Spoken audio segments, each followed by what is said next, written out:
This is the legacy of Mike Tyson, possessed with one of the most devastating knockout punches in the history of the sport.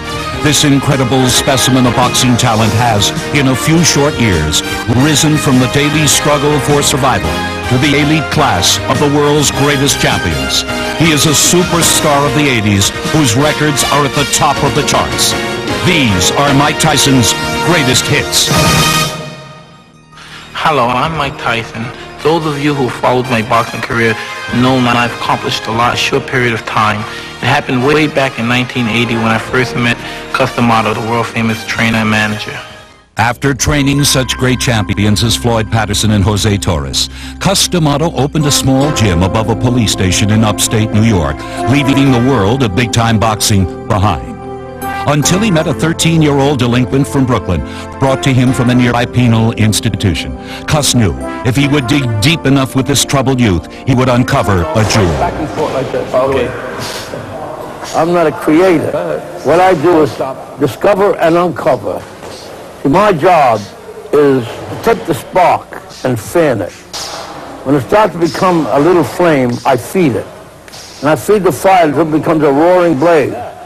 And then when it becomes a roaring blaze, I pour huge logs on. And then you really got a fire going. He had taught many boys the sweet science, sharing his large home in Catskill with them. But one boy in particular stood out not only in the ring, but in Cuss's heart. When I was 14, Cuss used to tell me about all this. We would talk about the old fighters or something, and then when we go to another hour, we talk about girls. It was just like my big brother, it was my father, talking about my father.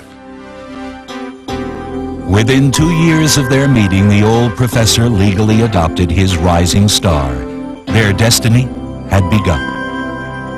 And Cuss always strived. He said, you can be the champ, even at a young age. And I believe in him.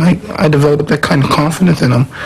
And he has made it, that was the destiny, no matter whatever happened. And he's discussed times that he wasn't feeling well and he doesn't think he's going to be around. But he said no matter what, the job must go on.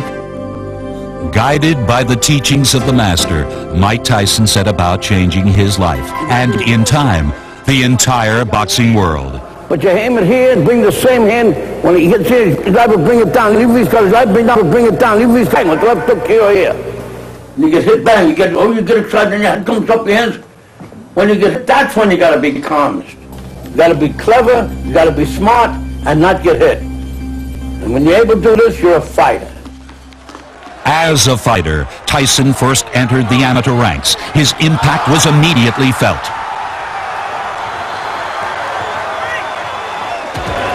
After a successful amateur career, Mike Tyson now stepped into the ring as a professional. It was a new game for the 18-year-old. He would be up against stronger, more mature competition. But he had trained for this moment, and he had learned his lessons well.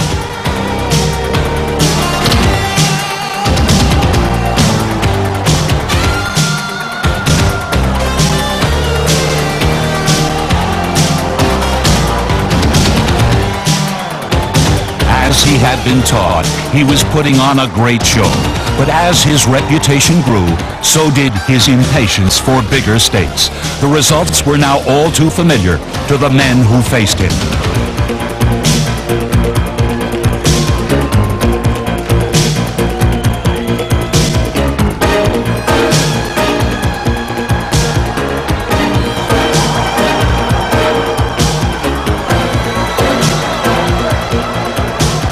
He fought like a seasoned veteran, stalking his opponents, choosing his punches well. He could mix it up, exchanging combinations, and then pick a target, punishing the body.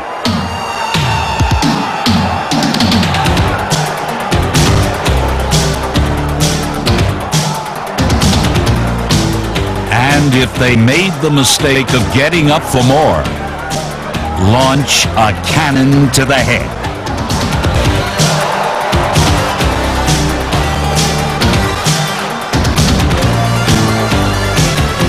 Compact, quick, and incredibly powerful, he fine-tuned his knockout punch. his confidence soared.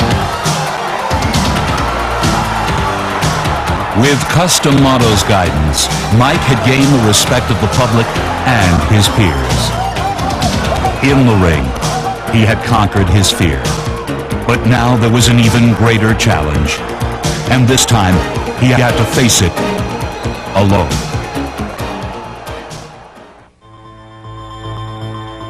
On November 4th, 1985, just 3 days after Mike Tyson knocked out his 11th straight professional opponent, Cus D'Amato died of pneumonia. Though the master was gone, his voice still echoed in the gym he called home. Your mind is not in your way.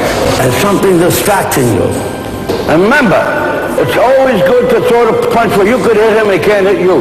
That's what the science of boxing is all about. The master instilled in the student his experiences and thoughts to carry him through his journey. Words were his tools, words that are still very much alive today. You know what I like about it's about the coward and the hero, that both of them feel the same. It's what they do that makes it different. In other words, the hero feels just as fighting this coward. But it's just that the coward, he runs. Instead of the hero, he feels the same, and he has the discipline, and he just makes himself go through whatever has to be done. That's what he does that makes him a hero, and what the other fellow doesn't do that makes him a coward. It was D'Amato's philosophy to build will rather than skill. With Mike, he had succeeded. He had bred in Tyson the heart of a champion, a heart that had other feelings as well. It really is difficult because I did miss him a lot. But even besides, before, when Cus was around, I was always that way. I used to always keep things to myself. I always kept things to myself. But it's just that I let some things out. I spoke to him about some things that were on my mind. But when things going on my mind now, I don't talk to anyone about it. If Cus was around, he would tell me things. And he would explain this is what I would do. And so I would tell him, yes, but just don't worry about it, Cus. Everything's going to be all right. And he knew not to worry about it. There's no way we could fail. We must succeed. Determined not to fail the memory of his beloved tutor, Mike returned to the ring with a vengeance. Immediately setting a course on